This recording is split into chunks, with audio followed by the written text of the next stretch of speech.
Excellent.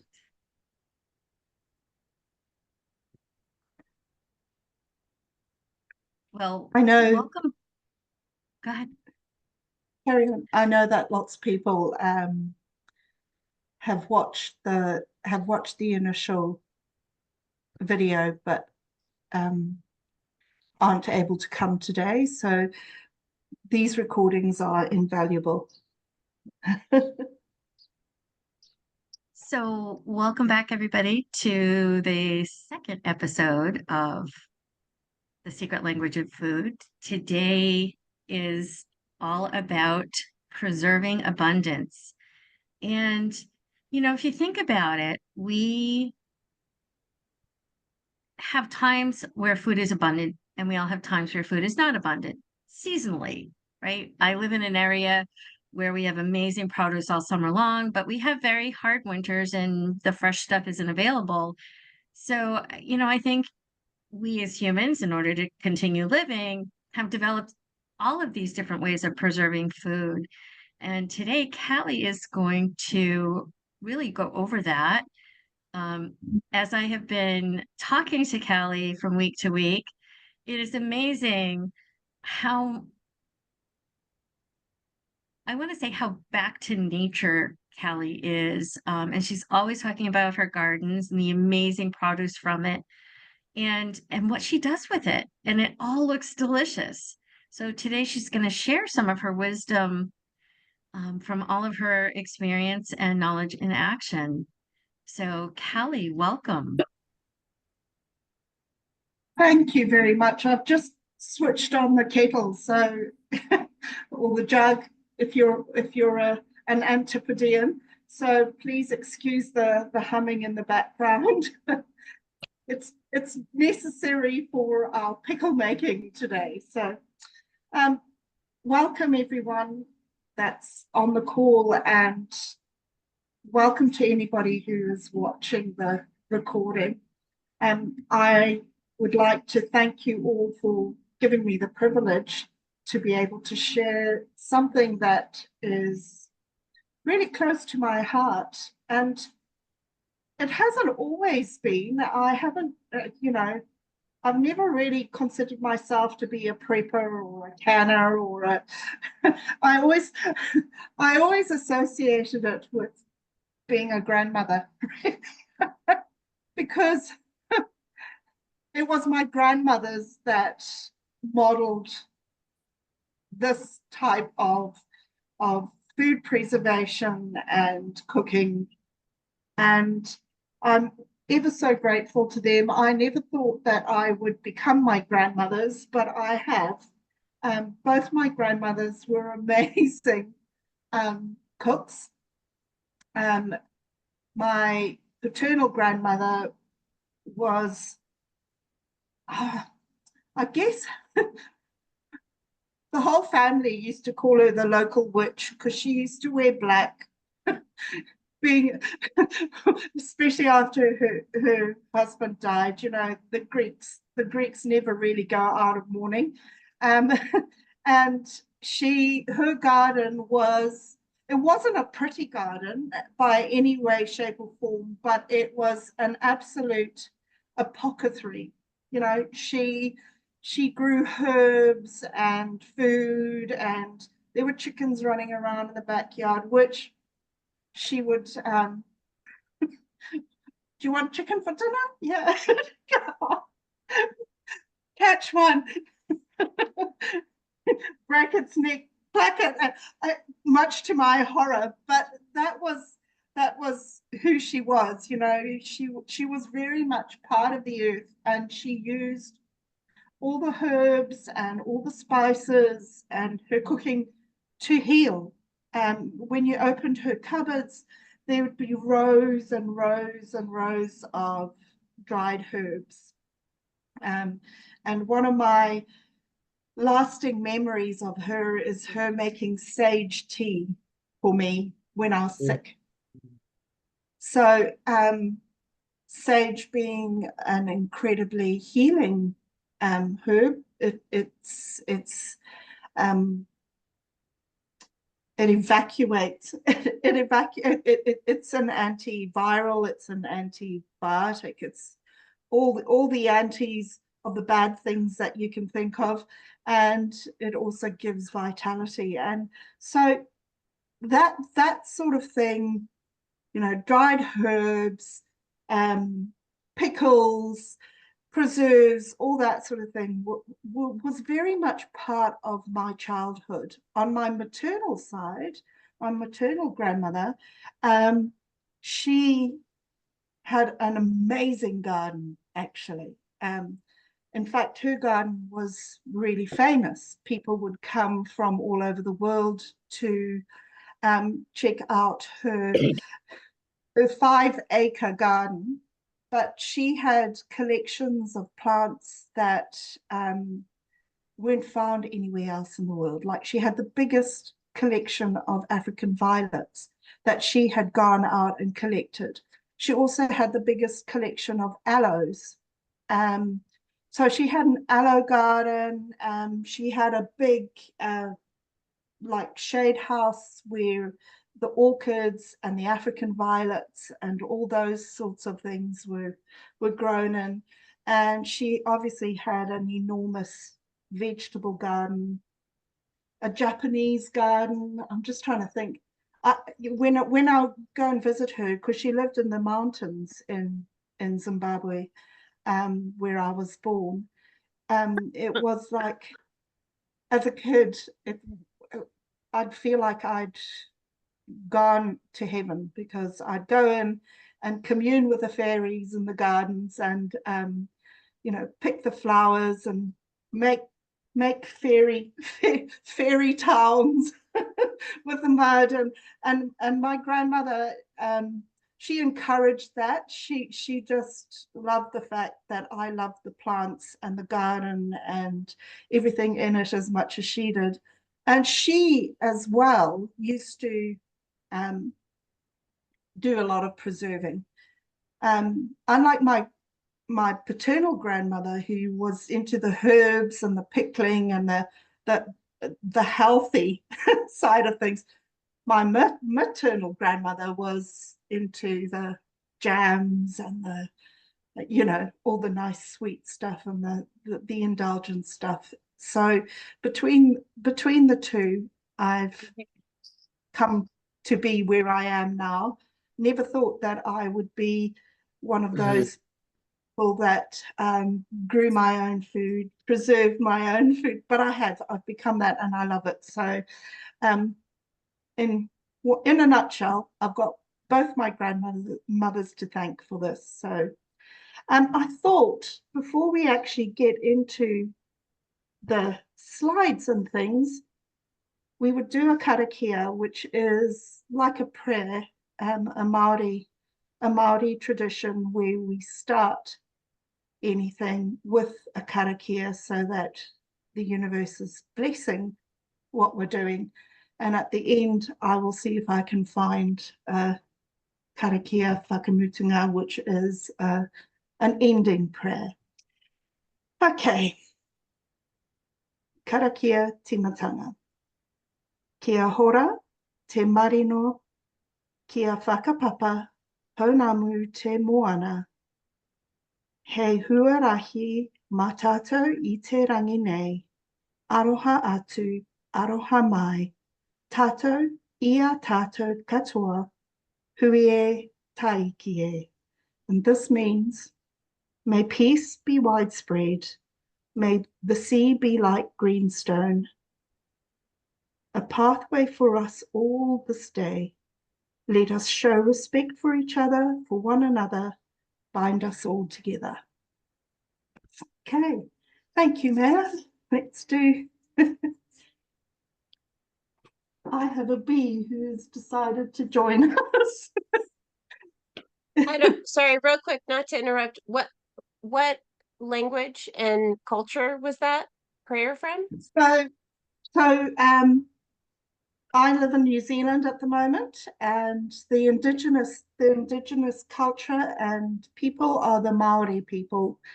I've I've just got a visitor of a great big bumblebee, the first one of the season. So he's obviously come to bless this. As long as he doesn't come and sting me, I'm fine.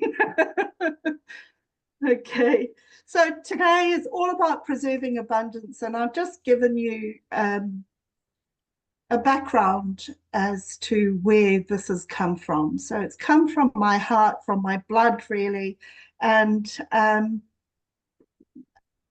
it's not that I've learned everything from my grandmothers, but I definitely got the inspiration from them. What I've learned, I've picked up probably in the last 5 years more than any other time. And yes, I hope that you can get into the whole intention of preserving abundance. You know, if we go into the next slide, we'll. Okay, so welcome to this experience. We're looking at wisdom as knowledge and experience and action. So I've taken the wisdom from the knowledge and the modeling from my grandmothers, and now I'm putting it into action through the things that I do, and the preserves that I make, and what I give to people and what I share with people, because that actually is my biggest joy, is that I can make this stuff, not only store it for myself. My cupboards are full of pickles and chutneys and things, aren't they, Jan? I love to give them away. That is my greatest joy. So in sharing this knowledge, this is a real joy for me. It's experience for all. We all share our lived wisdom. And please, if something comes up during during what I'm doing, and you would like to discuss it, just unmute yourself and say, "Oi, here's a question," like Stephanie just has. I'm more than happy for that. I don't mind interruptions. In fact, I welcome them.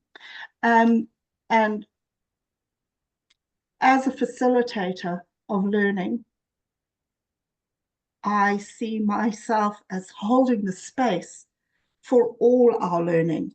So your contribution is really, really important, to create this medicine bowl, I guess, of love and abundance and sharing. Thanks, Maya.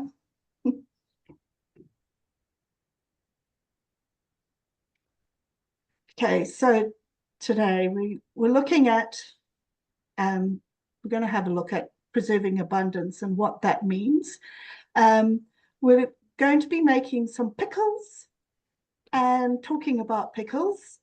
We will look at some of the equipment needed, but also what I'm going to get you to do is think about the things that you've already got at home that you can substitute for or use instead of any specialized equipment, because actually you don't need all the equipment that we might bring to the table today, but you can use other things as well. So you can use anything you like, and just remembering that actually this isn't as an exact art or science as you would think it was in the first place. If it was, I'd be I'd be in deep water, because I tend to just do my own thing quite a lot of the time. So we're going to be looking at piccalilli. I'm not going to actually make it with you because it's actually a long process. But we'll go through it and we'll talk about the symbolism and the things that are in piccalilli. So as an example of how when you're sorry, I've got distracted there. As an example of how when you are preserving, how you can intentionally, like Mayor was talking about last week, how you can intentionally put your love and attention into that jar, and when you give it away, that love and intention goes out to whoever you're giving it to. I will demonstrate making apple cider vinegar. Again, it's a really long process, but I'll show you the beginning of it, which is so easy. And you can actually make your own apple cider vinegar when you get off this call, if you like. And last of all, we'll look at jams and jellies, because I think we all need a little bit of sweetness in our lives. So thanks, Mayor. Okay, preserving abundance. Now you might, Mayor doesn't know this because I've actually just added them. There will be little questions on some of the slides. And I thought it would be a good idea if I gave you a few minutes, maybe a minute or two, to either jot down some ideas or discuss some of the ideas that you get from the questions. So, preserving abundance. Preserving is a way for us to gratefully take advantage of the bounty of the harvest to hold space for us during times of lack. You know, traditionally, preserving is done at harvest time. Here in New Zealand, it's the opposite to America or the UK because we're in the Southern Hemisphere. So we're actually just coming into spring. And actually during spring, these are also lots of opportunities for abundance. I have a huge, it's grown absolutely enormous this year, artichoke plant out in my garden, and I noticed the last couple of days some gorgeous artichokes. Actually, hang on a second, I will.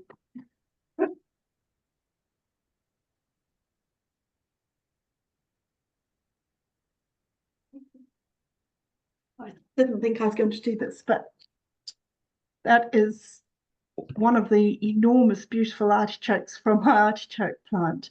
And Wow. you know, I'm so grateful for the abundance of it. I love artichokes. Not many people know how to eat them or what to do with them. And I have still got in my cupboard a whole lot of artichoke hearts that I preserved last year, and they're in oil. So for me, the abundance is always in my garden. Even in the winter, I grow a lot of brassicas, which are things like broccoli, cauliflower, and spinach. Lots of spinach in the winter for some reason, and things like chard, which is silver beet. If people don't know what chard is, it's like a big. It's like spinach, but it's a leaf. You know, it's a big leafy vegetable, and I'm always grateful that I can go into my garden and find something in there any time of the year to eat, to nourish my body. But harvest time, late summer, early autumn is really busy. And that is quite special to me, that I can gather in all my labors of love, and start preserving them. So even though I may not be a millionaire, or I may not have the flashiest house, or blinds for my blinds for my kitchen window. I just thought I'd let you know the backlighting was making me very dark, so I had to find a blanket and some duct tape to black out the window at the back. So even though looking on the outside from a three-dimensional view, I may not have a lot.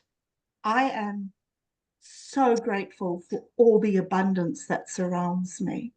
So my question to you is, what does abundance mean to you? I'll give you 10 seconds, and if you write it down, or if you're ready to share, you can just unmute and share. Mary, see you unmuted. Sorry, didn't mean to be. Abundance to me is that I have absolutely everything that I need. I don't think it's something that is elusive. I think that it's something every day I see abundance in my garden, abundant sunshine. It's everywhere. I quite often hear people seeking it, but it's actually already here. I completely agree with you, Mary.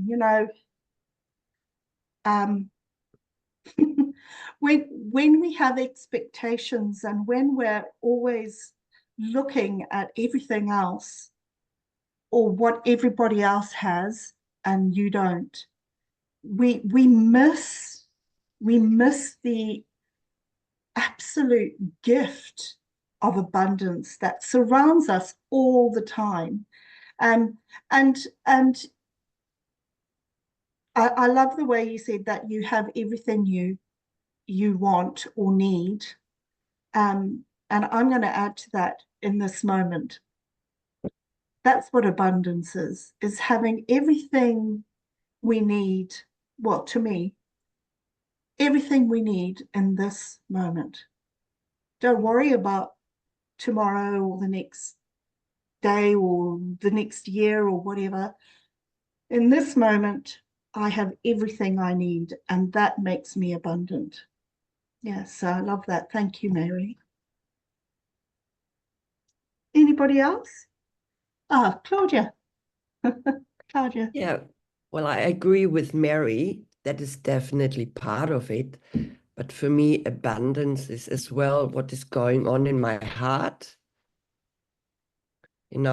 Feeling the abundance in my heart of joy, or I can't even think of the words now because it's an emotion, and it's just like to the overflowing. And that is for me as well a big part of abundance. That's beautiful, Claudia. I completely agree with you. It's not just the physical things that we have. It's definitely the way we are, the way we feel, the way we think, the way we share. And that love and that joy, if we can put that into everything we do, including preserving, you know. Yeah. Can you imagine when you gift that, you're not just gifting a preserve or food, you're gifting your love, your joy, your everything. Yeah. And Brenda said, and I completely agree with you there, abundance to me is all that I need for my soul at any one given time. And I think that kind of sums it up. We're all abundant, whether we think we are or not, is the key. But abundance surrounds us all the time. Is there anybody else that would like to say anything before we move on? Cool. Okay, thank you, Mayor. Okay, so pickles, and I'm I'm going to demonstrate some pickle making, and if you've got your bits and pieces, you can join me, but you don't have to. This is a bit like one of those old-fashioned cooking shows, you know. I just, it's too early in the morning here in New Zealand for a glass of wine. So here's my water. I'll have some water. Mind you, I don't think time stopped some of those 1970s cooking shows. They always had I can't remember who the man was. He was an Englishman, and he always had a glass of red wine in his hand. He was a complete lush, but he made some great food, so forgiven him. Calli, was it so Hudson and Hall? I think it might have been, actually. I think it might have been. But all I remember is he was always half cut when he was on the screen, which is actually quite funny, but probably not so funny for him and his family. But I always found it amusing as a young child. Okay, pickles. Pickles are amazingly healthy for your gut. They're full of antioxidants. They're because of the vinegar and the salt and quite often the fermentation, pickles build your gut flora. They build the good bacteria in your stomach and your gut, and that helps, especially with things like candida, which we all have in our bodies all the time. But if there's an imbalance, candida can come out as thrush and other things that aren't very pleasant for us. So, you know, keeping your gut healthy is really important, and using the vinegars and the salts and the fermentation process actually boosts that gut flora. So, you know, that it's a really great way of making sure that your gut is in good health. It's an immune system booster because, again, your gut is the seat of your immunity. And if your gut health is compromised, your immune system is compromised. So many scientists and naturopaths and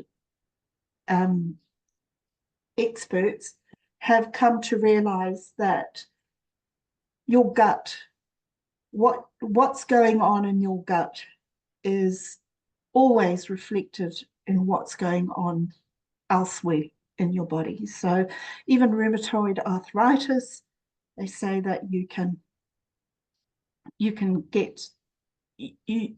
make it better by getting your gut health better. It soothes muscle cramps because often pickles have a lot of magnesium and other minerals in them that are essential for our muscle function. It supports weight loss, although looking at me, you wouldn't think so. I guess it supports weight loss. It doesn't cause weight loss. So, you know, it's a great, it is a great way to, and again, it's all around your gut health and the bacteria in your gut, but it's also, a lot of pickles are a great diuretic, which means that you know, it helps with your kidney function and gets rid of all the toxins and things. So they're good for blood sugar regulation, believe it or not. Even though you can put in sweetening agents in pickles, they often get fermented away, so you don't get the bad aspects of sweet stuff in a pickle, and it's usually such a little bit that it's insignificant anyway.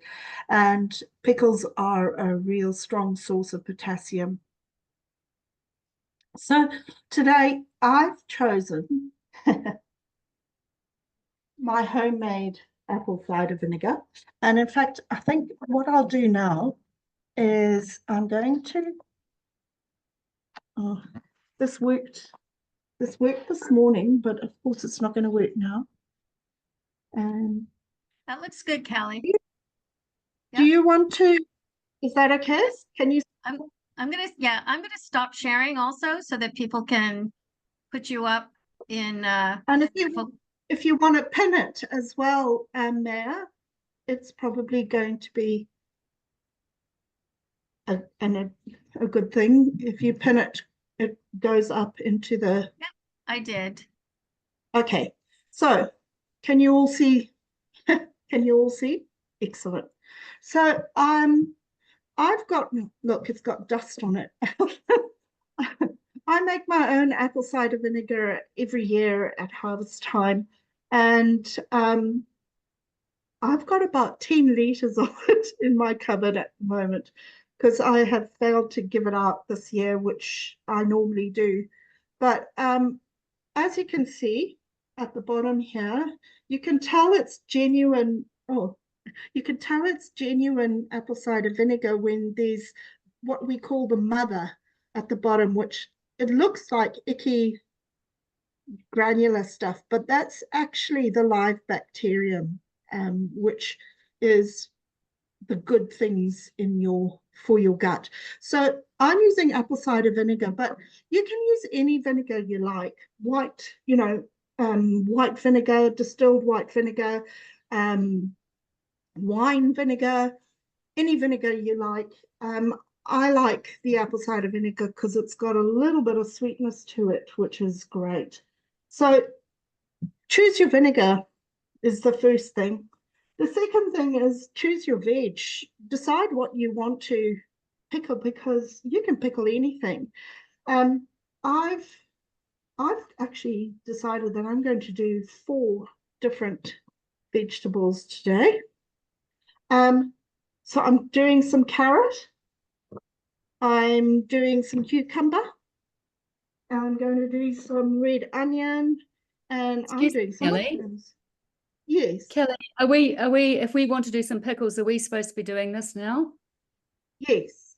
So Okay. while I'm cutting, if you're wanting to do some pickles, come along with me and do it. You don't need to be on screen, or you can if you want to. So just I'll take it slowly so that you can follow along.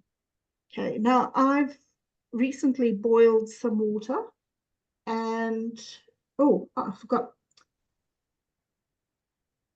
So let's look at these are the vegetables I'm using. You can choose whatever you like, cauliflower, broccoli, in any kind of vegetable. These are really easy ones to get your hands on. Also, if you find that you've got excess carrots and they're going a little bit off in your fridge, or whatever excess you have, you can possibly make a pickle from it. I'm also going to be using a chili, because I have a few chilies around. Some people don't like heat in their food. I love heat in my food. I'm a hot mama. You need a jar that you can put a lid on, but it doesn't have to be. You don't have to go and buy a special jar. You can just use a jar from a jam jar, or whatever else or maybe you've got some bulk pickles. You can use that jar, and then some spices. Now, here in New Zealand, I don't know in the US, do you get pickling spices? It's available, yes. Yes. So I find that this is a really good option but I always add a few things to it. So today I'm going to put a bit of garlic in, and this is fresh garlic, but because it's a quick pickle, I'll show you why I'm using it.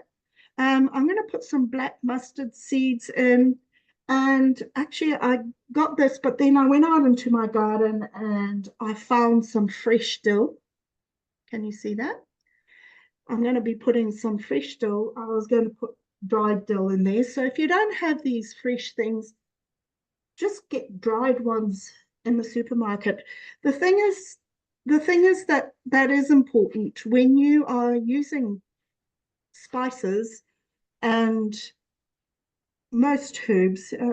Herbs aren't as important, but you need to use the whole versions. So you can get black mustard seed powder.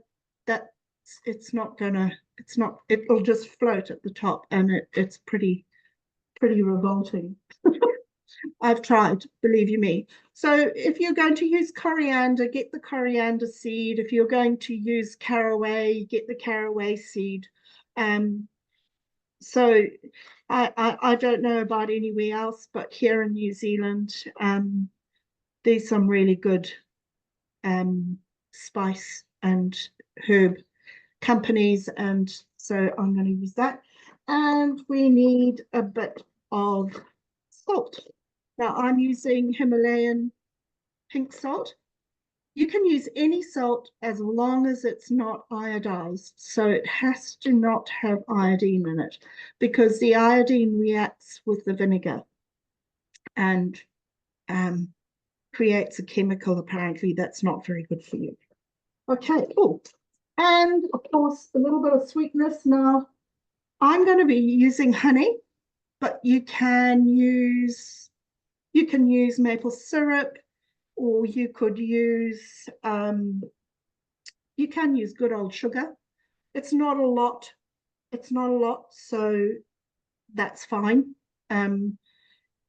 But if you're averse to using sugar, then honey is a great substitute. Maple syrup here is exorbitantly expensive, but I'm guessing in the US it's not. It's not. So maple syrup is another great substitute. Okay, I'm going to just make sure that water is boiled. Now, like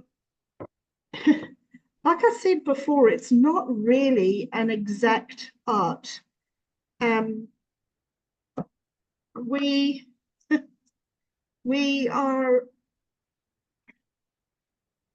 We're all different. We all have different taste buds and ideas around what tastes good. So I'm just trying to think. Right. I've just crushed that piece of garlic. I'm going to put that in. I'm going to use this whole dill, and I'm going to put that in my jar like that. I've picked some thyme just to show you. This is thyme.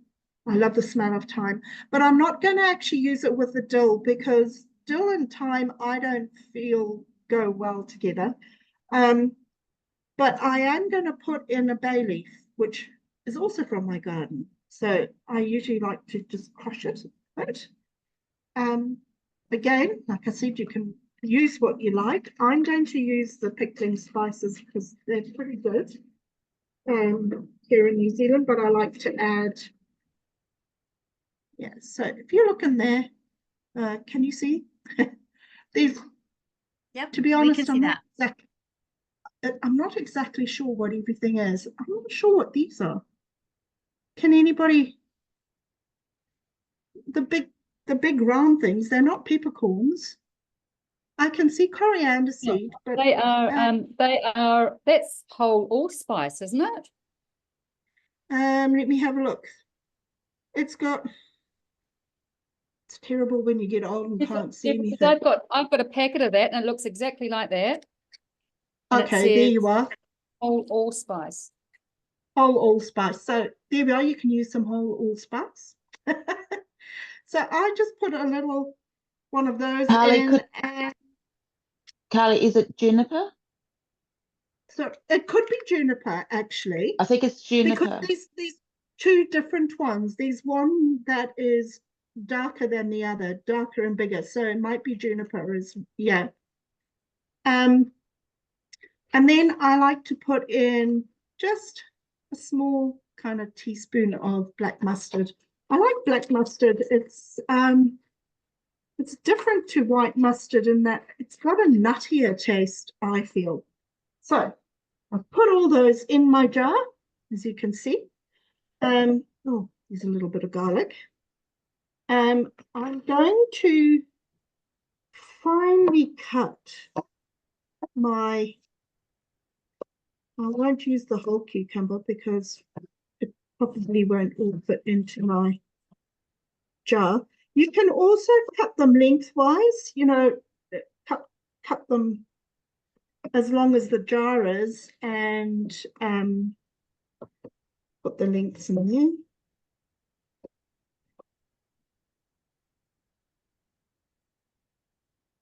Let me put a few more in. I think that'll be enough for this jar.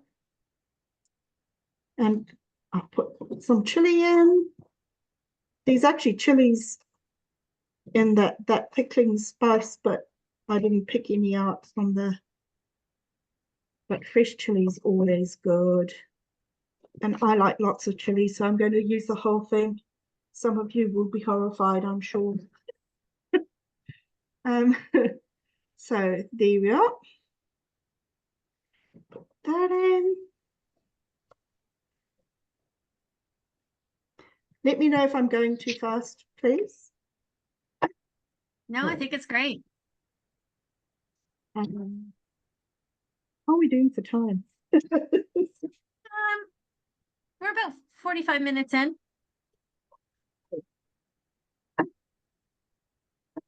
Okay. I'm trying to keep these as fine as I can. I'm not exactly Gordon Ramsay with my knife skills, but hey. None of us are. What do you do? None of us are. So I've got some red onion here that I'm going to cut in half. I'll have to make, I'm going to put everything aside for my, I have a compost bin, so I don't throw anything away, or anything organic away. I put it in my compost bin, and then my compost bin gets emptied into my compost heap outside when it's full. The birds love my compost heap because it's full of all sorts of stuff. So there we are. And see, you don't actually need very much of everything if you're doing just one quick pickle. And if you're doing a dinner party and you're doing it as a side dish, you can just do it in a bowl. I like to put it in my jar so that I keep it for later. Okay, so there you are. Filled it to the top. I've got cucumber, carrot, red onion, and my mushrooms. Now, this is where your taste comes in. Some people say a 1-to-1 mixture. If you like a fairly tart pickle, 1 part water to 1 part, well, boiling water to 1 part vinegar is good. Or you could do 2 parts vinegar to 1 part water and make it more tart. I just do the 1 1 and 1, and we do. I'm just looking to see. So there's half a cup of vinegar. And what I boiled earlier. Hopefully you've boiled your water. 1 part water, boiling water, very hot water, and I'm going to use honey today. Actually, let's put the salt in first. And this isn't a very big jar, so I'm only going to use about half a teaspoon of salt. It depends. If you like it really salty, then you put more salt. Like I said, this isn't actually an exact art. It's more really up to you. And because if I'm going to give these pickles to my kids, they're quite like it a bit sweeter than not. So I'm just using a teaspoon of honey, a heaped teaspoon of honey. And I'm going to mix that all in, and if it will go, yeah, there's the honey. So you stir it all up. I might actually.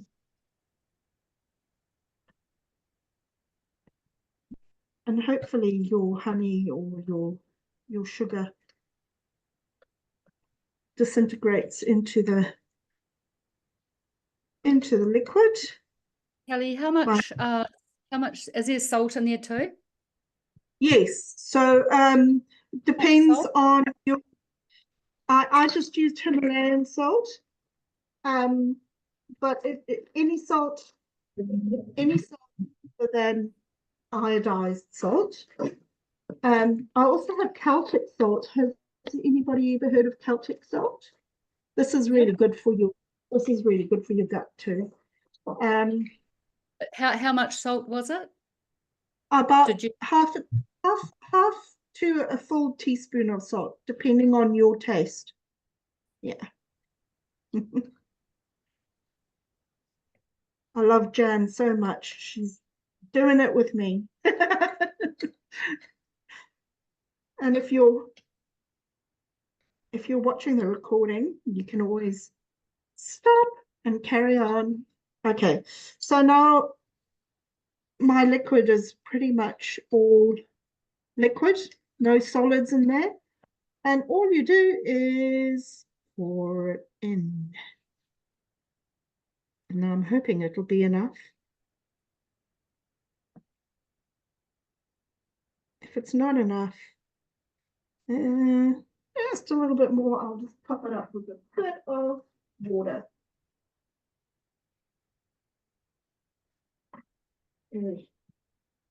Sorry. So I've just put some more hot boiling water in there. Okay. Make sure that your veggies are in the liquid. Probably need a little bit more liquid.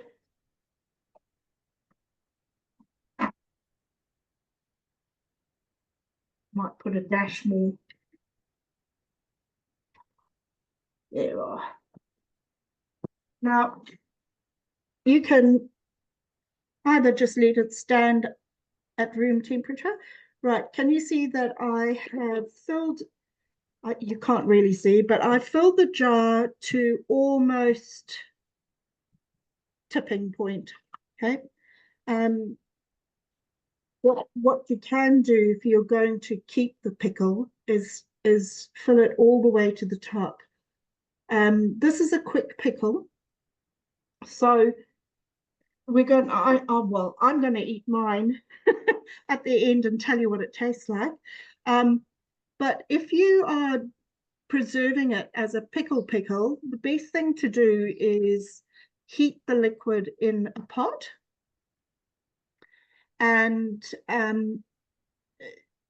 bring it to boiling point, and then pour it onto the vegetables.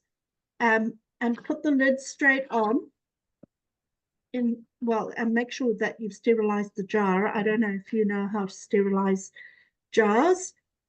It's quite pretty actually, if you look. So there's my pickle at the moment. I can also I like to kind of give it a bit of a shake so that the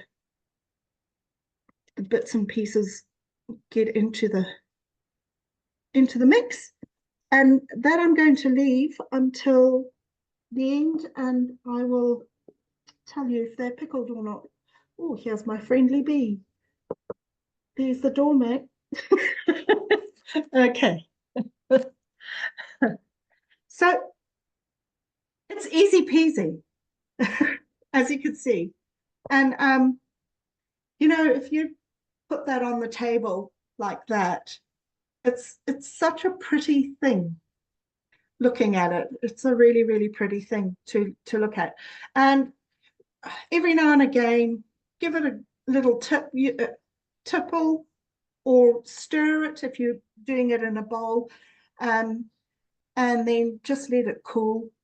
Some people put it in the refrigerator so that when it comes out, it's completely cold, but that's not exactly, you don't have to do that. Let's have a look at yours, Jan.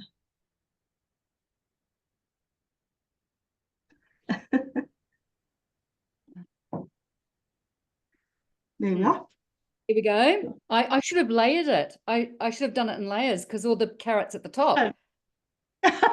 That's absolutely fine though. That's not a there's nothing that there's no must do's or have to do's. It's easy peasy. So now Mine's cauliflower, carrot, and spring onion, red spring onion, and a bit of fantastic. Yeah. Was that the spring onion that I gave you to grow? Yes. Yeah.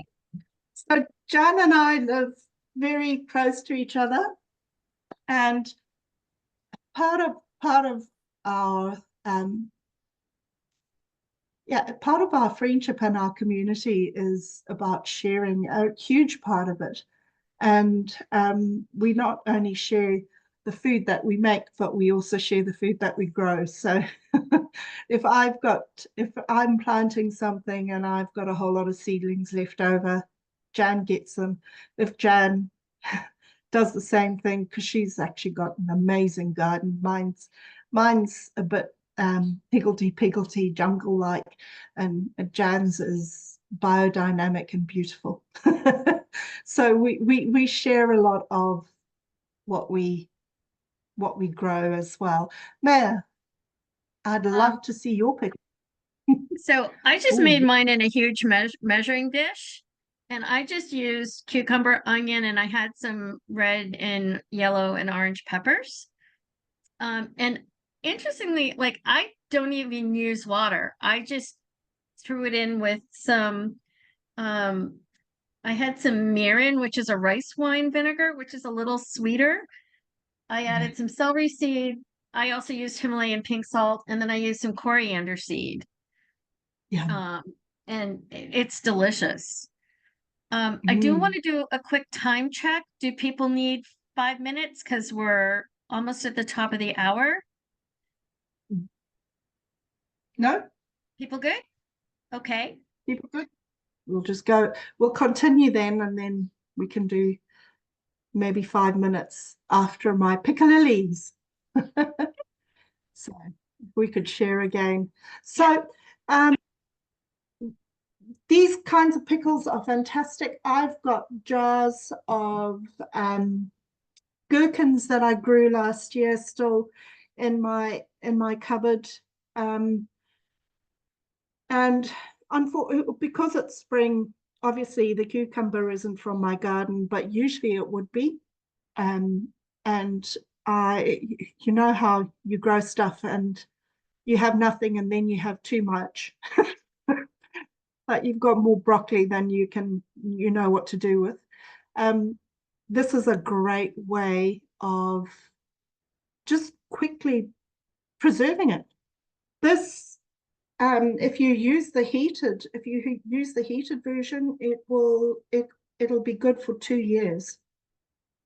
As long as the jar is sealed. As soon as you unseal the jar, you need to put it into your refrigerator and leave it there. I've had a thing of pickles in my refrigerator for about a month now, and they're still absolutely fine. So it's a great way to keep things, that you don't want to waste. You don't want to waste all of it. Right. Let's have a look at the equipment. As you saw, I had a chopping board. You need a sharp knife is a good thing. I use this knife a lot. It's like my go-to knife, and I keep it sharp. But also, you don't need a great big knife like that. I also use a paring knife quite often. So just as long as it's sharp, it doesn't matter what size, shape, or make your knife is. A large saucepan when you are preserving is actually a must, but it doesn't have you're not making huge amounts of anything. It doesn't have to be a huge, great big stock pot, but as long as it's got like a solid bottom, because things stick to the bottom of the pan if you have a thin bottomed pan. A long handled spoon is always a good thing to have, pressing things down and stirring things up. You can I don't actually, I do use muslin for my jellies, but you can get really cheap bags, like mesh bags that you can reuse, and muslin. Here is where's my muslin? Now I actually I reuse my muslin cloth. It's cheesecloth. I don't So, know if you can. Carly, why do you use muslin on top of jams and stuff for? Is that to make sure the air doesn't go in? No, it's usually to strain it. Okay, so jellies you have to hang and strain. So or part of the process is hanging the fruit and straining it. So that's when you need a muslin cloth. But for pickles and things, you don't need any of this kind of specialist I'm material. confused. So it's part of the process of actually taking the juices out of the actual The fruit, yes. the fruit. So when we, Okay. yeah. So when we come to it, I'll let you know why Okay. you use the muslin. Can I ask another question? So the ratio of boiling water to vinaigrette, what's that? Is it a third, or is that, you just say 1-to-1? Does it matter? It's 1-to-1. It doesn't really matter. It's to your taste. I mean, Maya doesn't use water at all, which is Okay. fine. So my and yeah, go on, sorry. no, you carry on. Sorry. So my question is, how do you know when it goes off? So I made say I made some. How do you know? So can you cook the vegetables, or you don't cook the vegetables before you do it? No, Can you do it that way? You don't cook the vegetables. This quick pickle, the vegetables aren't going to go soft because the water wasn't hot enough. Because of the vinegar, so they're crunchy pickles. Okay. But if you're doing gherkins, gherkins are a different kind of cucumber. They're the little ones. The little ones, yeah. Yeah, that I found you can't really do quick pickles with because they're quite do you know when you have they've got that it's not really a tart taste, but like when It's you eat sour. a It's a cucumber, sour bitter. It's bitter. yeah, it's a bitter taste, but it also leaves like a weird feeling on your tongue. Yeah, it's a kind of So enzyme. yeah. So if you're pickling gherkins, it's a really good idea to do it the long way, what I call the long way, and boil the vinegar and the water and the sugar and the salt. Bring it to the Oh, you can. boil, then pour it over them as you know, as hot as possible. It's the whole same process, but you boil the mixture, the liquid mixture. Okay, that makes sense. Because Does yeah, I that was make curious. sense? I know there's a couple ways to do it, so and I was just Yeah. confused. So how long And would you then, keep how long, like the longest amount of time that you can actually keep um so a so pickle? those other pickles, you know, the boiled version, you can keep them up to 2 years. Okay. And also with gherkins, it's best not to, because you'll see what happens is, hang on, I'll grab a jar.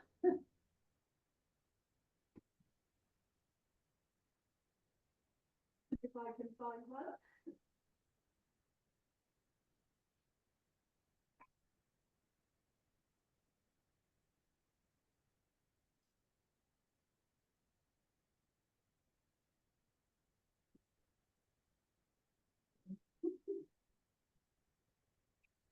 So I grew these last year, and I sliced these ones up because they were actually quite big. They'd got pretty big. But if you pick them when they're smaller, you can pickle them whole. But they go from that, because they're like a cucumber, so they go from that green color to a green color, if you look there. Yep. Yep. And they actually start doing that pretty quickly once you've put the boiling liquid over, but they're not ready until about at least 3 weeks Okay. in the pickling liquid. Okay, And the batch so that this, you just made, so the batch you yes, just did today, you could actually yes, eat within a day. Is that what you're saying? yeah. Well, I'll be able to eat it by the end of the session. Okay. So I'm gonna about an stop asking hour, so many questions. 45 minutes to an hour. No, don't stop asking questions. I love the questions. Thank you, Anna. Is there anybody else that's got any questions around that? I also thought before we carry on, we're going to be looking at piccalilli, but um, I have a friend who has uh, an orchard, I guess, a lime orchard, and I picked up a whole lot of limes, and I looked up a beautiful Indian lime pickle recipe, and I managed to make a lime pickle. So, which when you look at it, it looks really complex, and the flavors are amazing. Um, and yes, it does take time, but we'll have a look at that when we look at the piccalilli as well. So you can pickle anything, limes, lemons, anything you like. So, So, Calli, if you're now, going to do the limes, is it the juice and is it the whole or is it just the rind?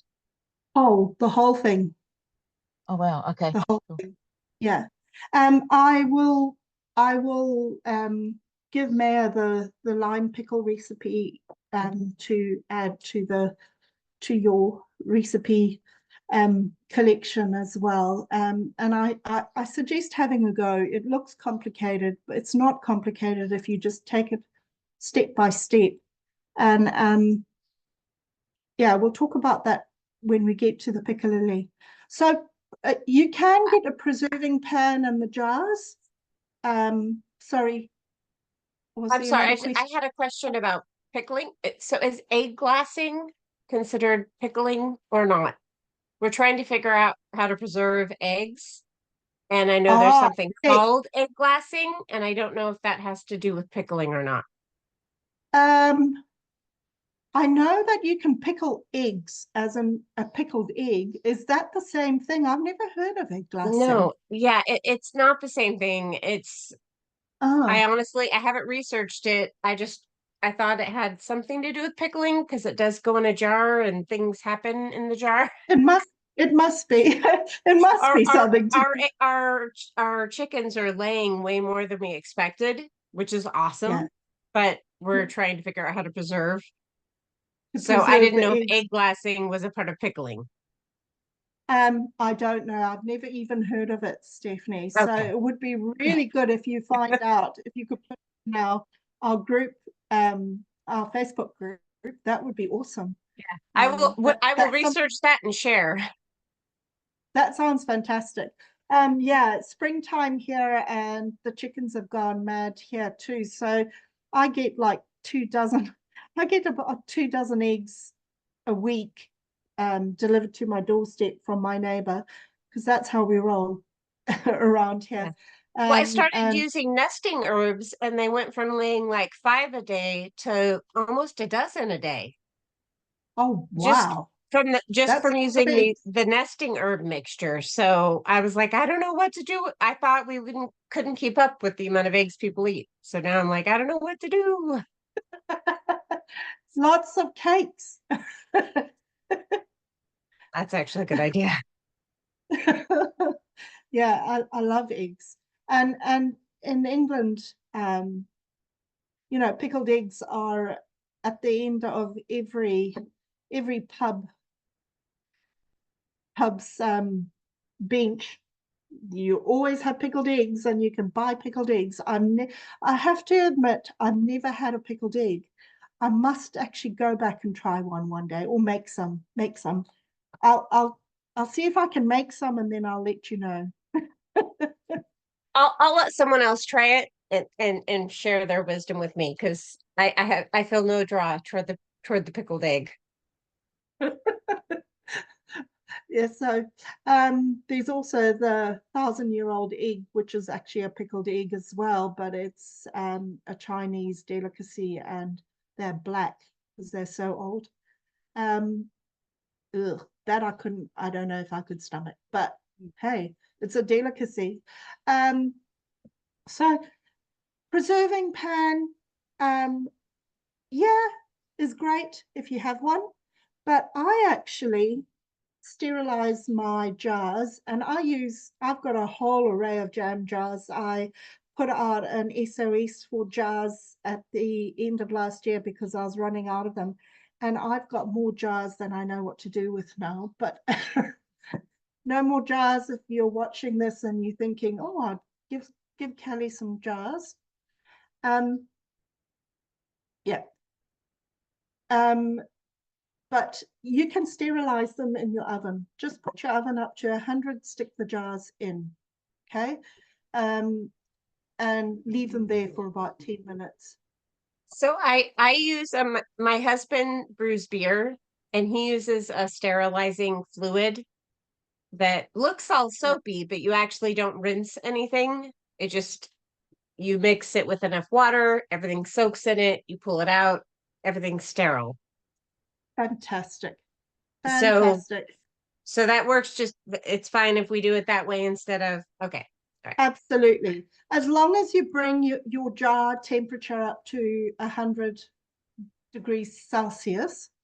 I don't know what that is in Fahrenheit. We work in Celsius, so you'd have to look that up.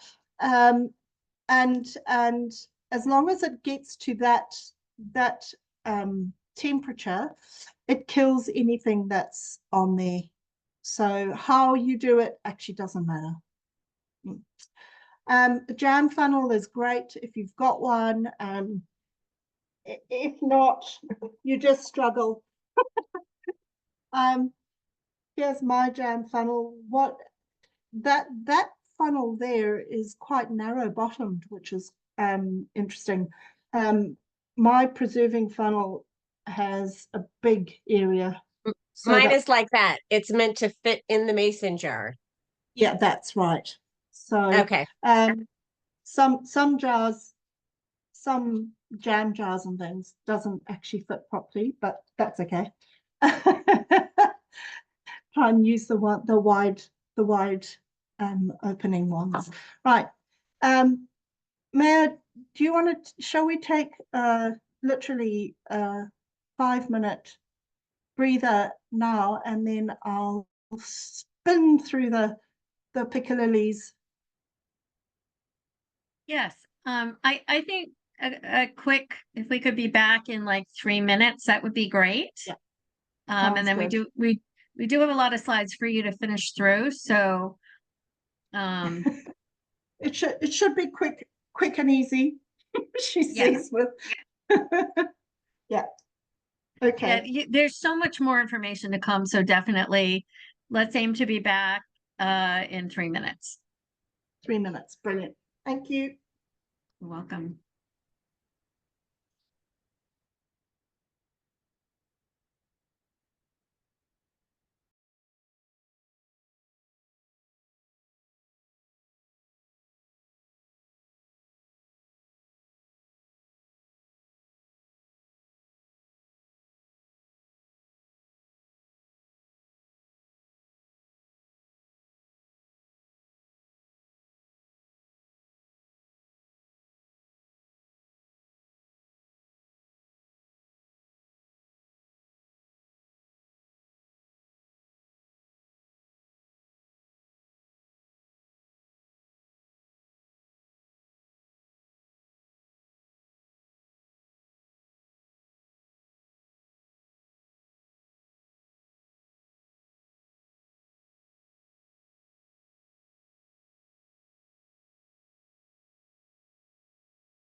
Hey, Callie.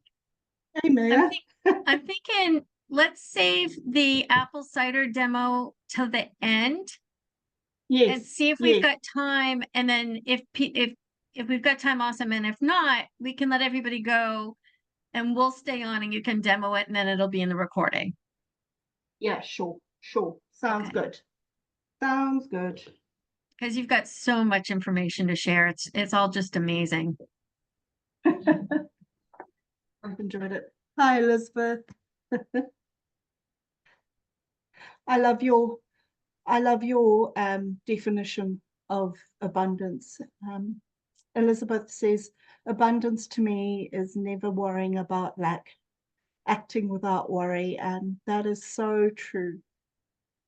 When we worry, we actually repel the abundance from ourselves because we don't consciously see it. So if we carry on, Mayor, and people can join us as they join us. I think that's fine.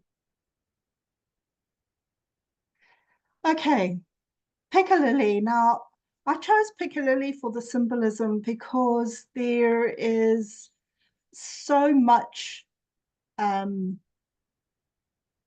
there's so much in piccalilli, and just remember in this 2 hour section, we're only really scratching the surface on preserves, because chutneys and all sorts of other things would take another 2 hours to be frank. So we're just covering this and I'm trying to give you a taster of stuff that you can do at home really quickly, and sometimes not so quickly but easily, and that you can just do whenever you find yourself with a glut of things.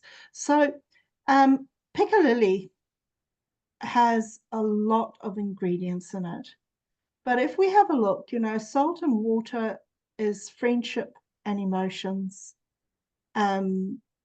which is also in a pickle, a quick pickle. Cauliflower is purity and spiritual transformation, which is quite amazing, really, that just a little vegetable could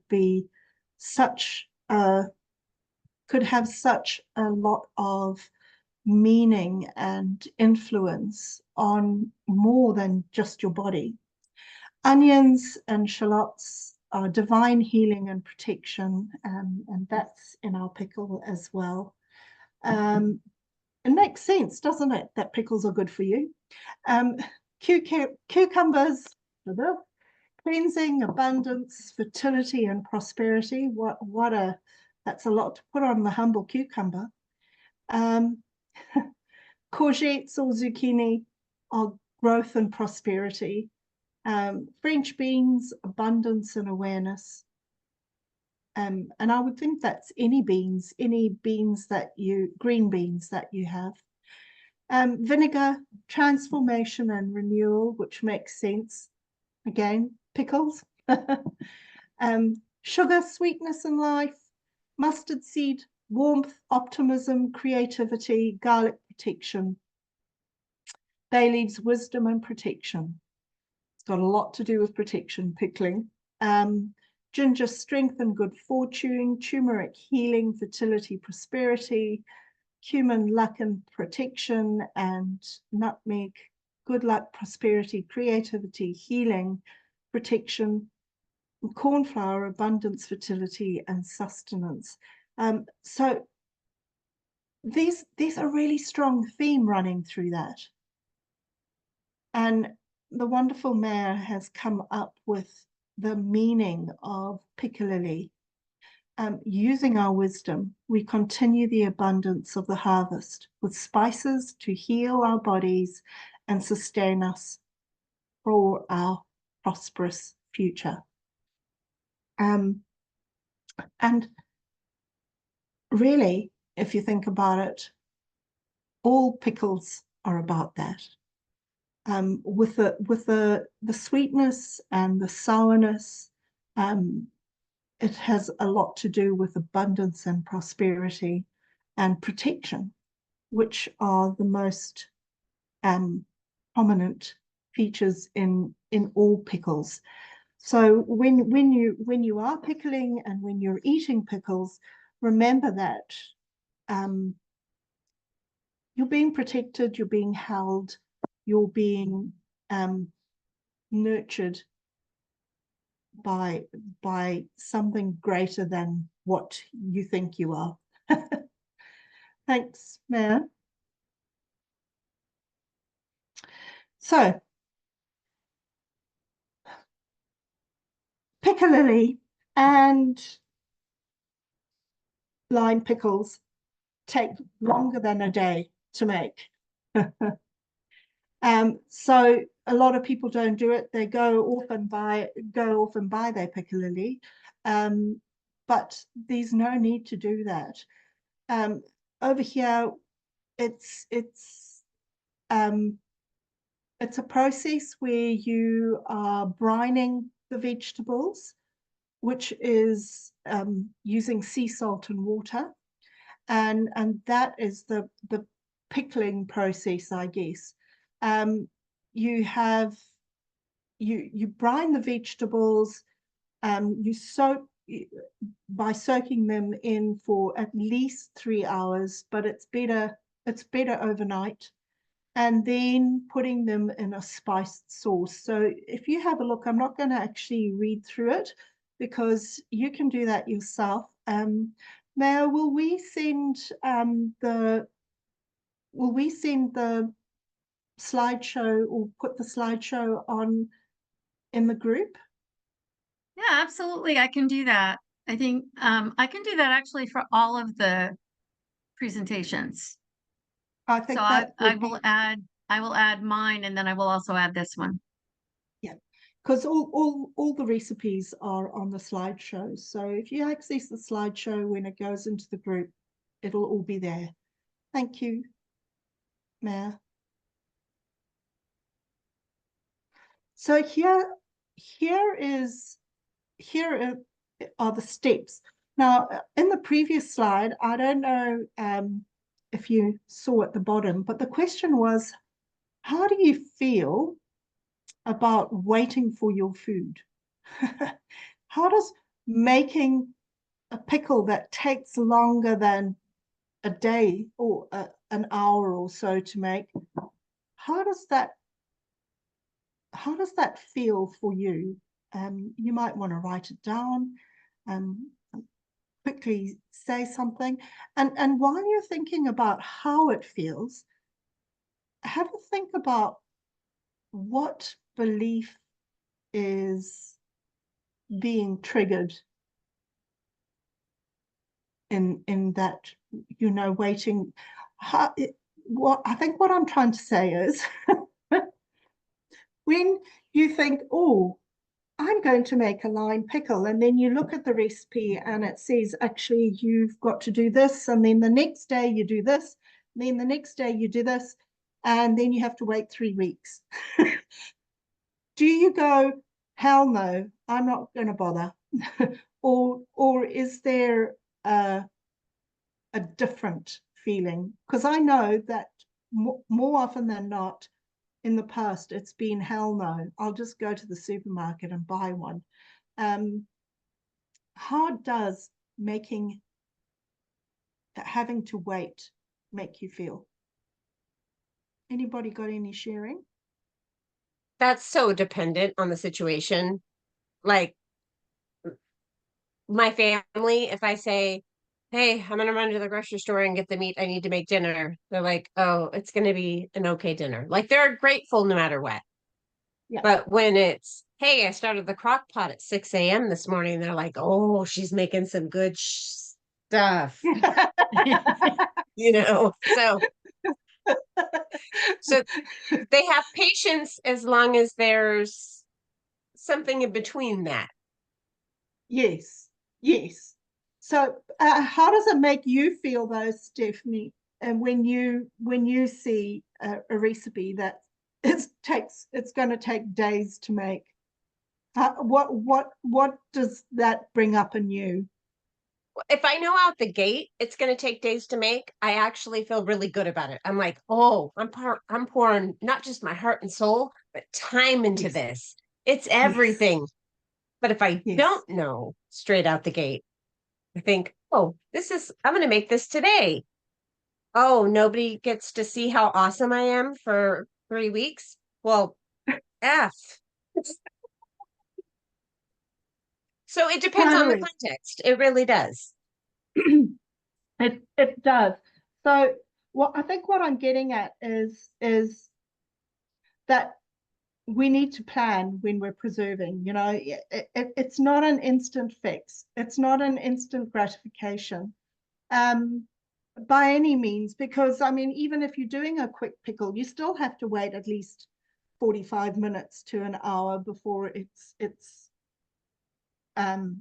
tastes like anything other than vinegar. Yeah. Well, that's the um, confrontation now that we have is this shortened attention span and this need for immediate gratification. So Absolutely, yeah. if we're going to try and help the next generation understand that some of the best things don't come, this is part of it. Like I taught my kids, because you waited, that's not patience. How you waited, that's patience. Yes, yes.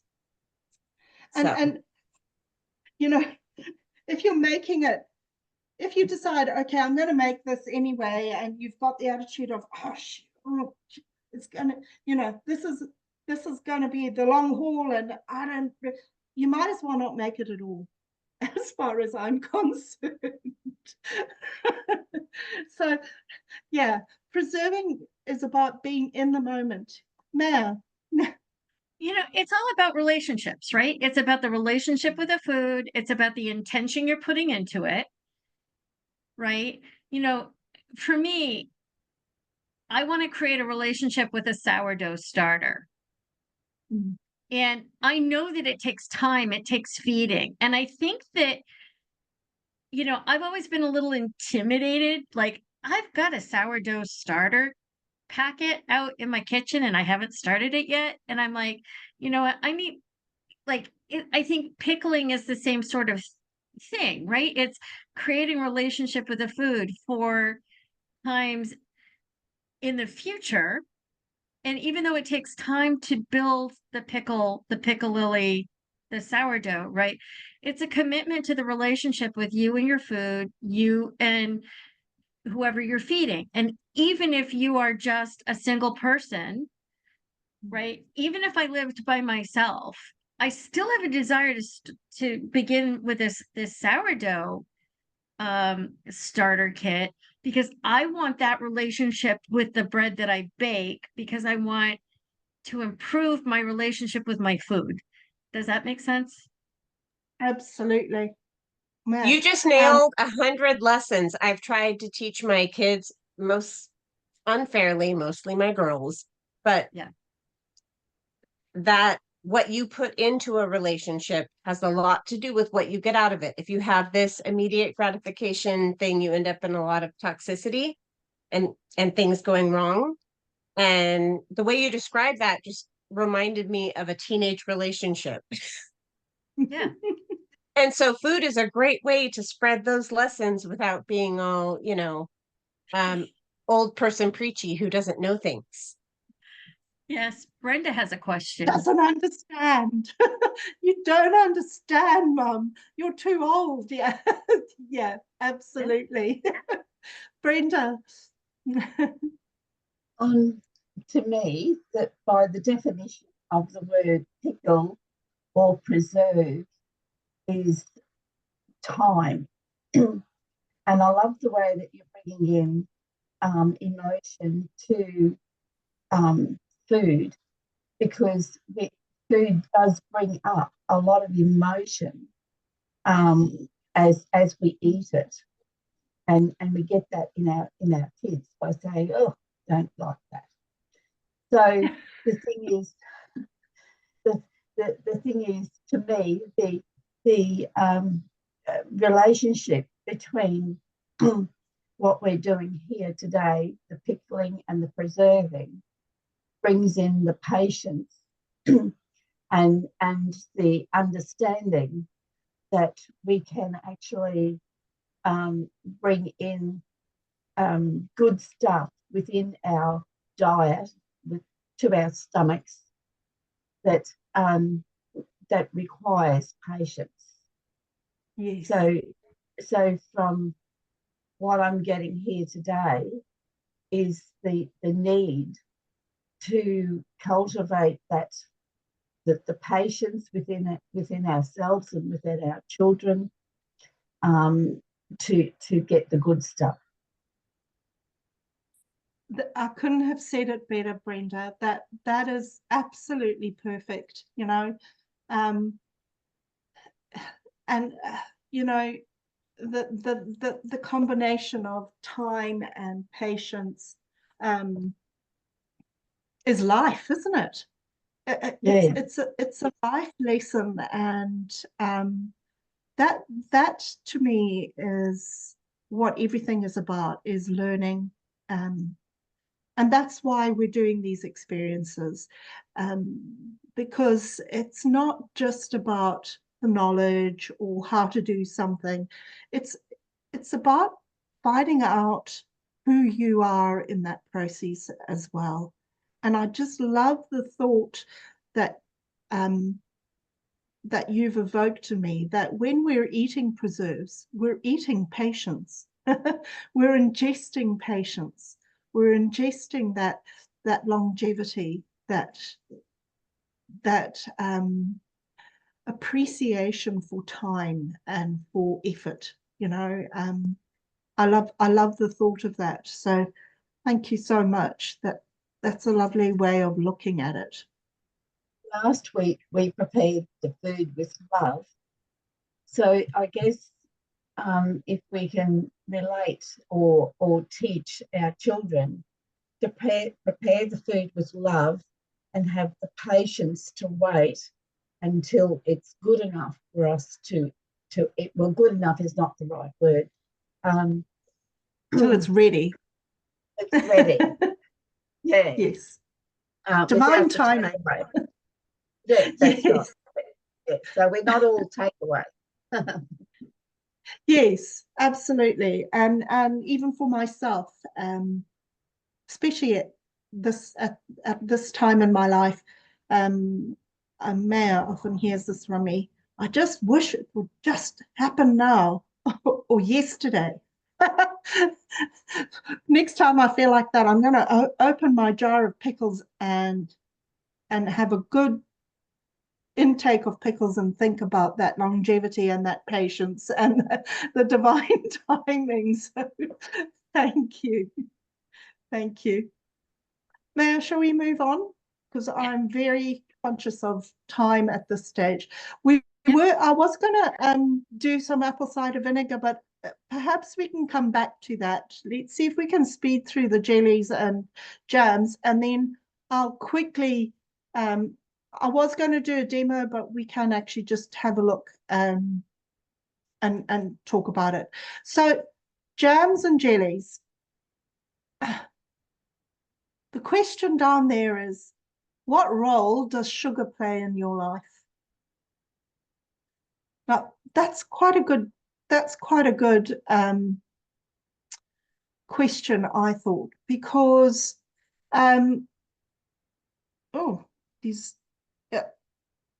it's often we have a real dysfunctional relationship with sugar.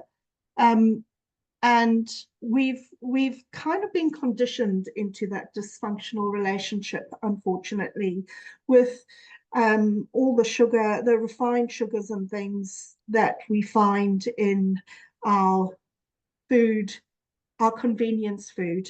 And sugar has become an addiction for many people. But I'd like to hear from people very quickly about what your relationship with sugar has to do in your life, and whether it's healthy or unhealthy, or your ideas around, or your beliefs around sugar. Half my life it was self-medication, and the other half it was shame. And then I realized, oh, sugar's not bad. It's that artificial. Oh, that's why I get a migraine every time I have something with high fructose corn syrup. Or so I had to have a real conversation with myself about what sugar is and what fake sugar is, and self-medicating through sugar. Thank you, Stephanie, because all sugars aren't equal.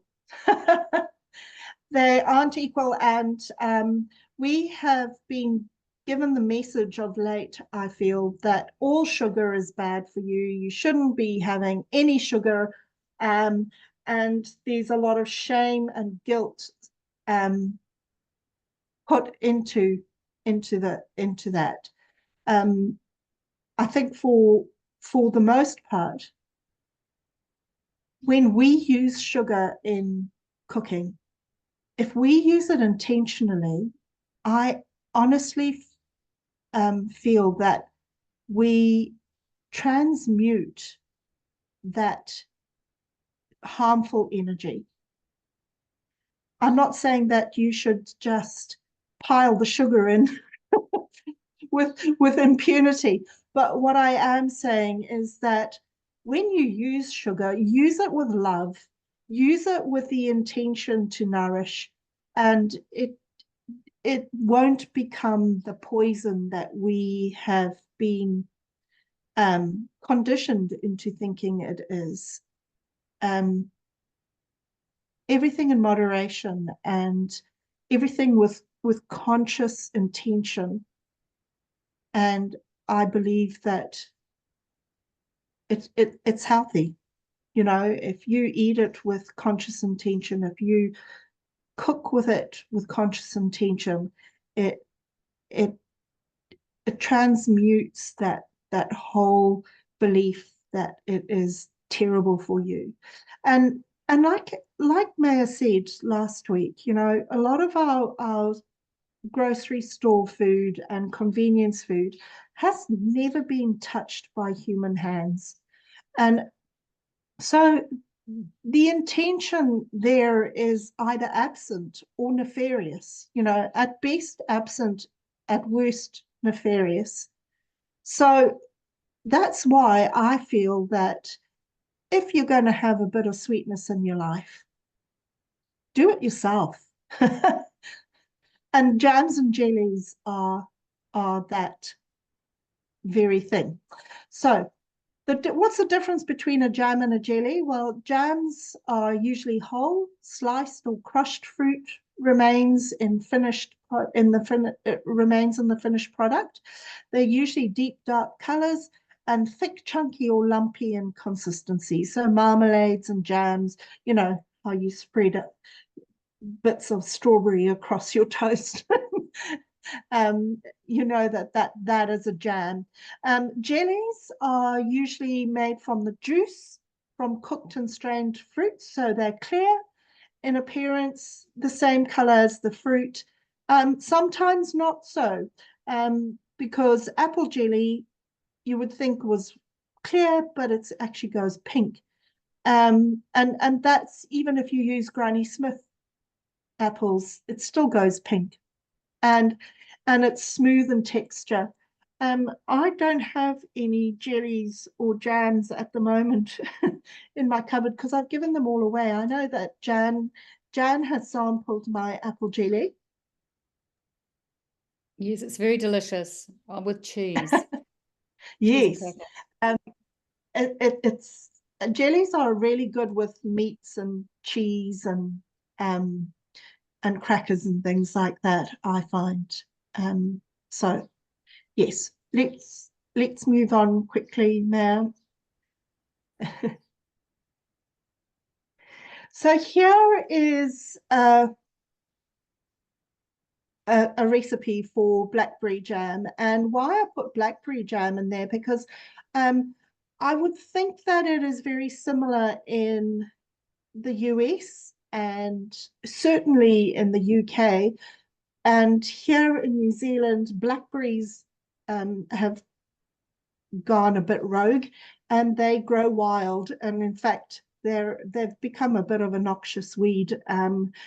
But autumn time, you see people gathering outside along roadsides and along hedgerows, all picking blackberries.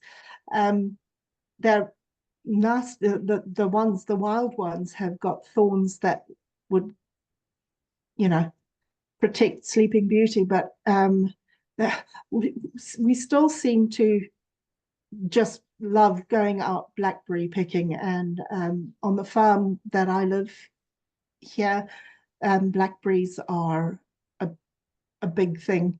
And so they're abundant. They're abundant and they're free. You know, you don't even have to grow them in your garden because they grow somewhere else down the road. And as you can see here, there's a lot of sugar in it. It's usually close to 1:1. You know, one part berries, 1 part sugar, or 1 part fruit to 1 part sugar. This, you don't have to use any pectin. There are jam recipes where you use pectin and you have to go and buy pectin and stuff. Actually, the easiest thing is just getting lemon juice, using lemon juice, and it's not even a lot of lemon juice. It seems it works perfectly well. And over here, in this particular jam recipe, they use a bit of butter. So this recipe is much easier than you think it is. A lot of the time with both jams and jellies, the conundrum is whether it's set or not, or it's going to set or not. So if we go across, Maya, and go to the next slide. Here is the apple jelly recipe.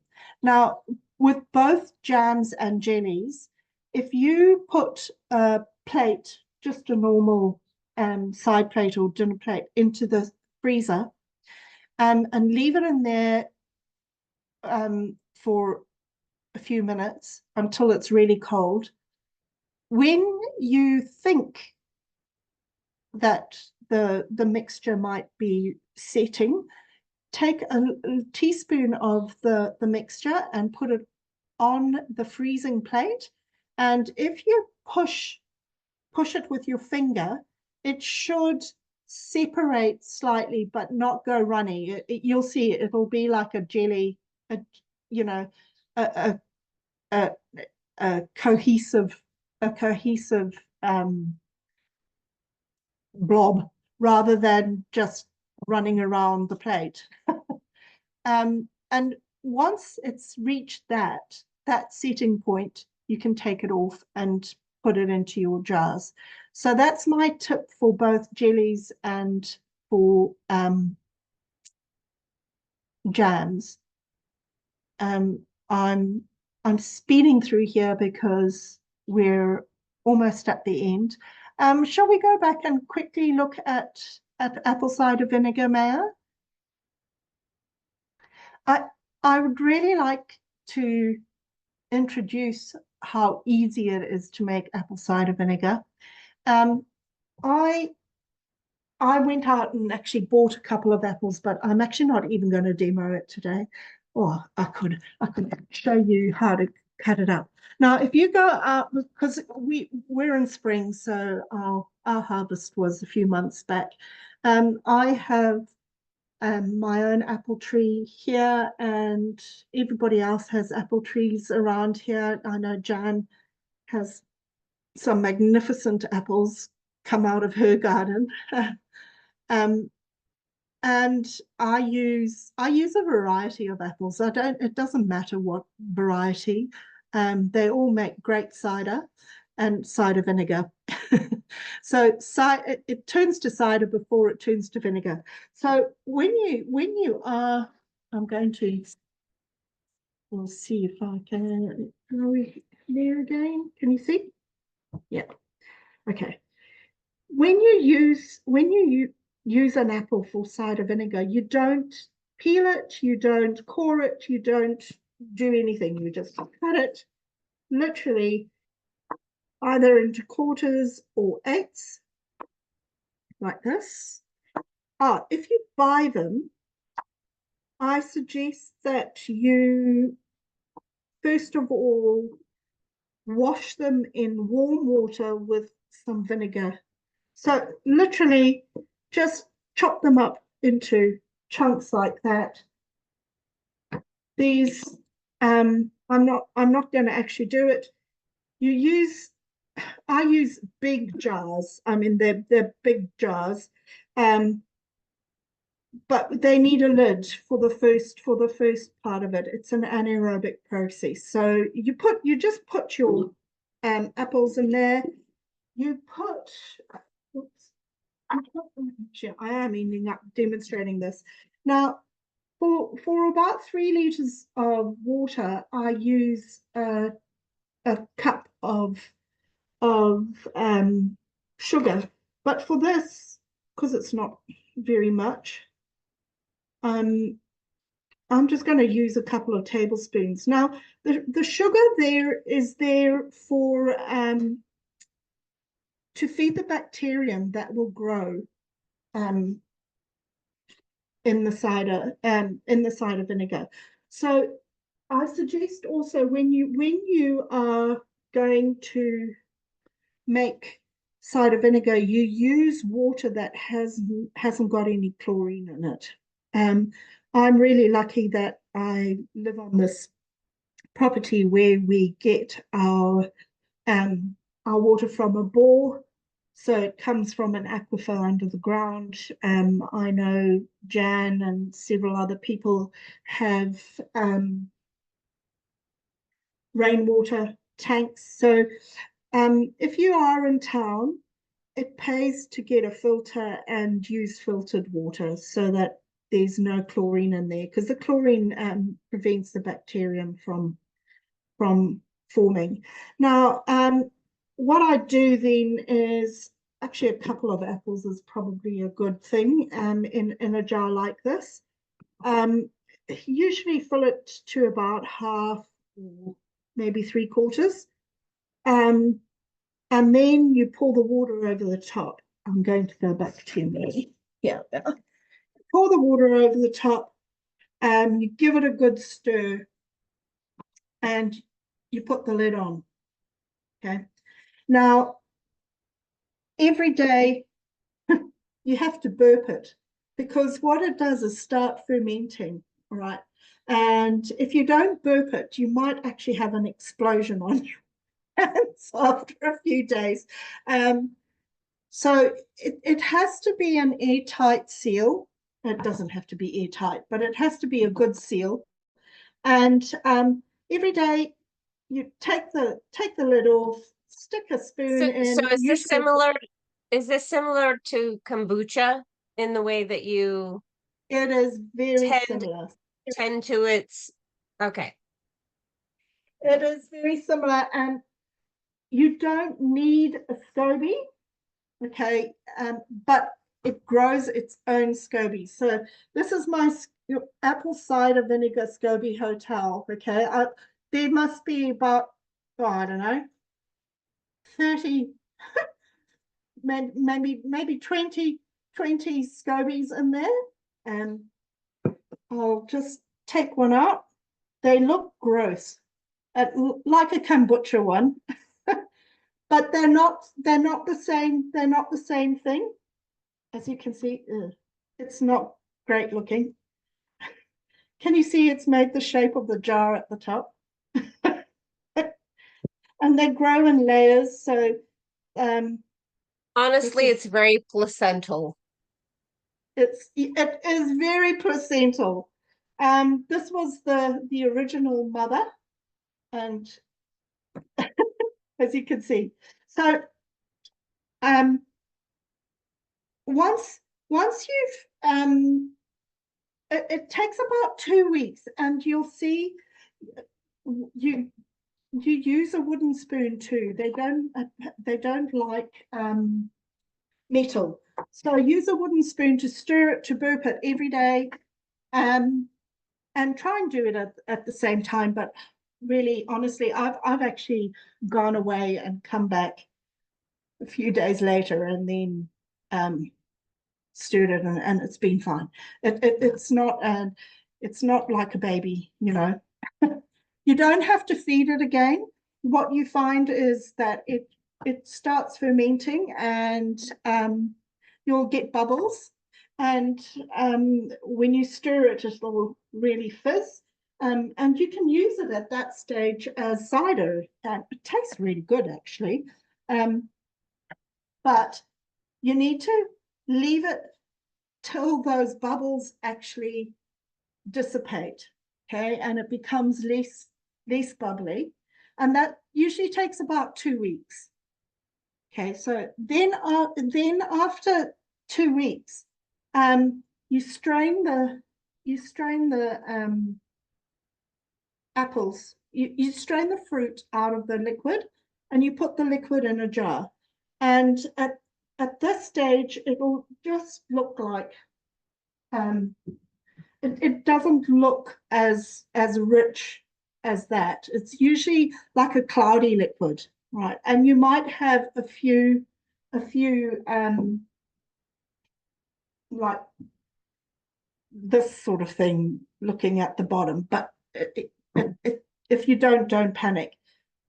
Then what you do is you put it in a jar, an open lid jar, and cover it with either a tea towel or a paper towel, and so that nothing gets into it. And this is the aerobic stage, okay? What it does is it starts building that SCOBY. You don't need a SCOBY because it builds its own.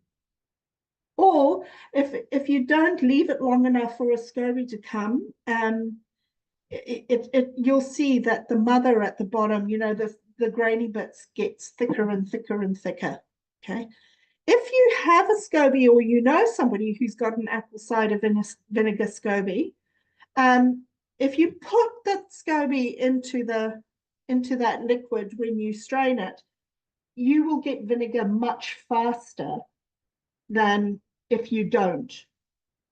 But you will still get vinegar. So with a SCOBY, I find 3 to 4 weeks, and it's vinegar. Without a SCOBY, it takes up to 6 weeks. And if if you're like me and got impatient and bottle it before it's actually fermented or gone to vinegar, you can get an exploding bottle going on.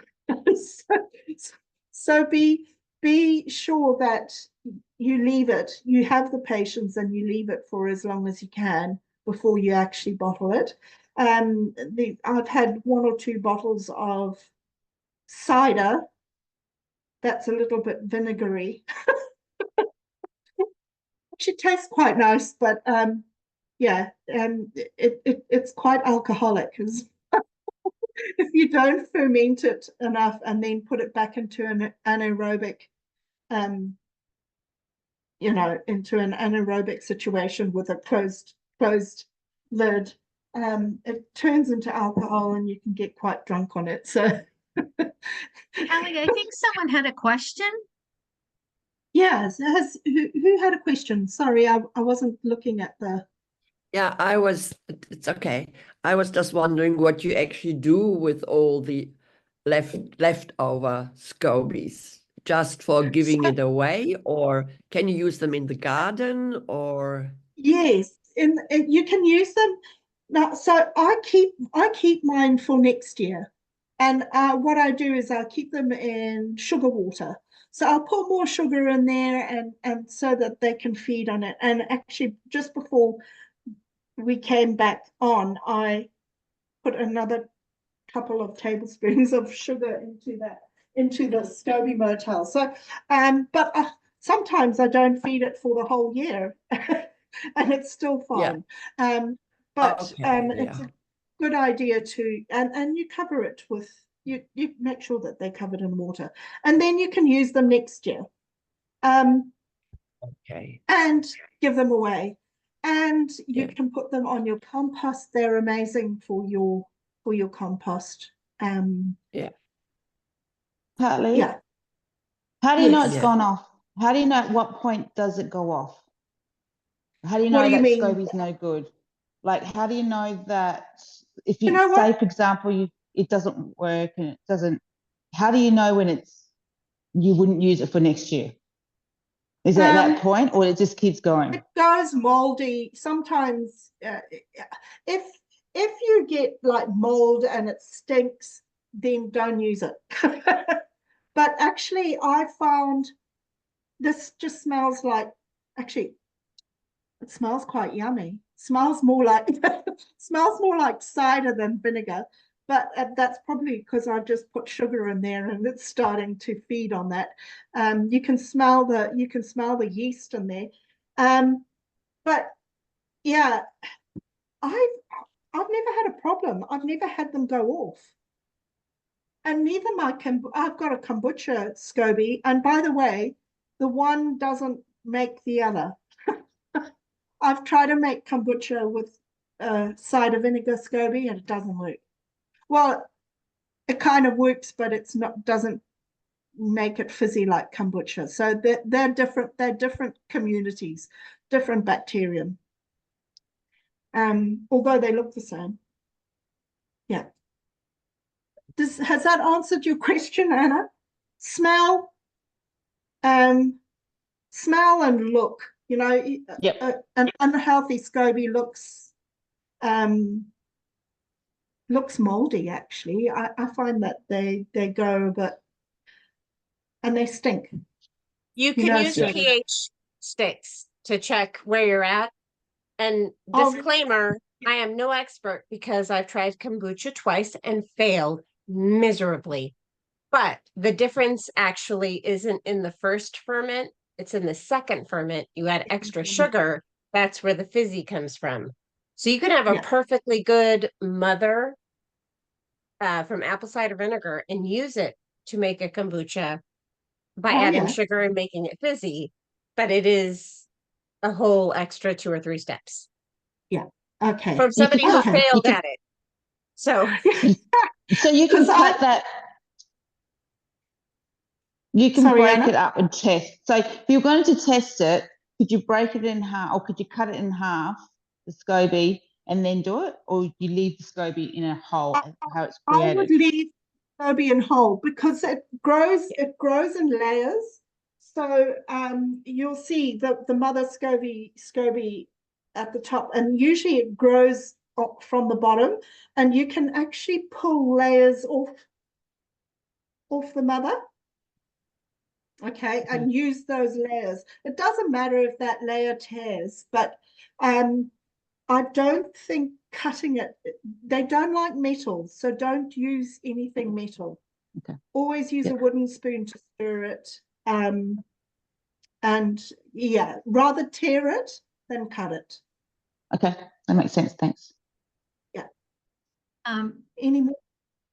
Calli, I want to do a time check because we're at the top of the hour. So Yes. we do need to wrap up. We did have one quick question. Anu was asking when to add the lemon juice and the butter to the jam. Aha. So if we go back, the lemon juice is right at the beginning, and I think the butter they put in at the end of the process. It gives it that kind of richness and that glossiness. You don't actually have to use the butter. It's not an essential ingredient, but the lemon juice is. Okay, so we'll follow up. Thank you, Elizabeth, for following up in chat. We'll get that information and make sure it's updated in the slides so that it's clear. Yes. Kelly, do you want to do the last slide? Yes, indeed. And actually, while I'm here,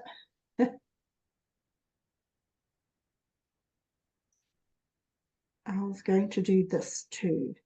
Sorry, I used to know these karakia off by heart, but unfortunately in my older age, I've forgotten. Right.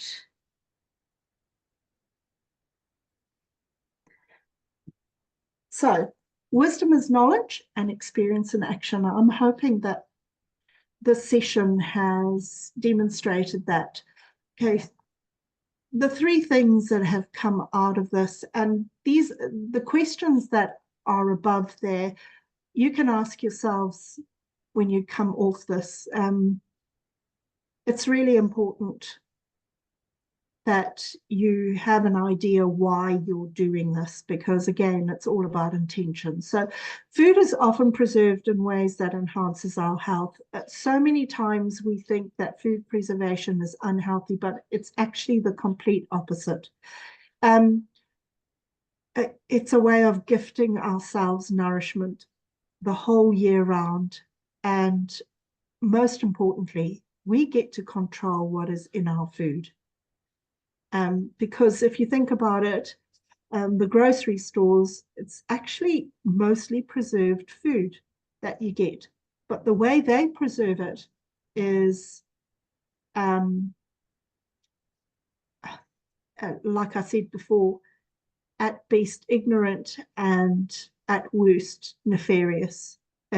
So you don't know what's going into a lot of the food that we eat, and it's usually fructose syrups and genetically modified stuff and over refined chemicals and preservatives, none of which are in the food that you put in. Your preservative, your secret ingredient is love, and that in itself is just an amazing thing. So have a think about, I think I've just answered the why homemade. Why not convenience? And what do our answers tell us about ourselves? Because so often convenience takes precedence over homemade. And honestly, sometimes that is what it is, because we've become such a really busy society. So I wouldn't be beating myself over the head with a stick when I'm buying a jar of jam because I haven't had time to make it at home. But when you do have the time, and if you possibly can, I feel that homemade is best. And yeah, I hope you agree with that. Are there any questions very quickly before I read our karakia whakamutinga and sign off? Or maybe, Mel, what we can do if once we've finished off and everybody, leaves, if you want to stay behind for a quick chat or a question, answer a question, you can do that. How do you feel about that, Maya? I think that's perfect. Okay, so karakia whakamutinga. Ka whakairia te tapu, kia watia ai te ara, kia turuki whakataha ai, kia turuki whakataha ai, hui e tahiki e.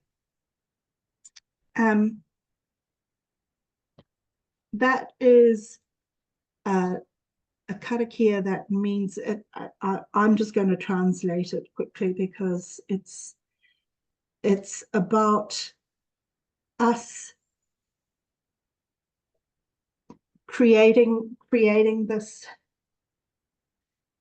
medicine bowl around what we're doing, around food, around and working together, and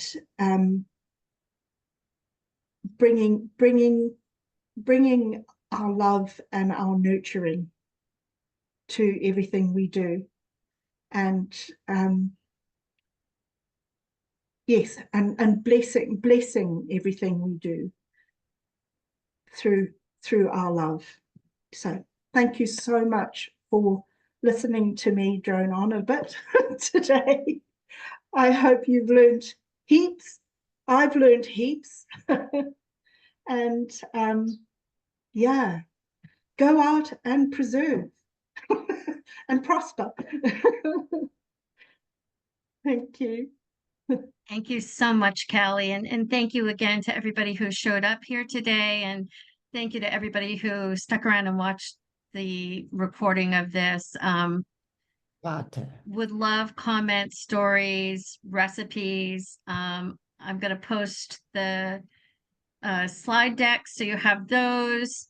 I am going to post my quick pickle recipe and the symbolism and the wording, and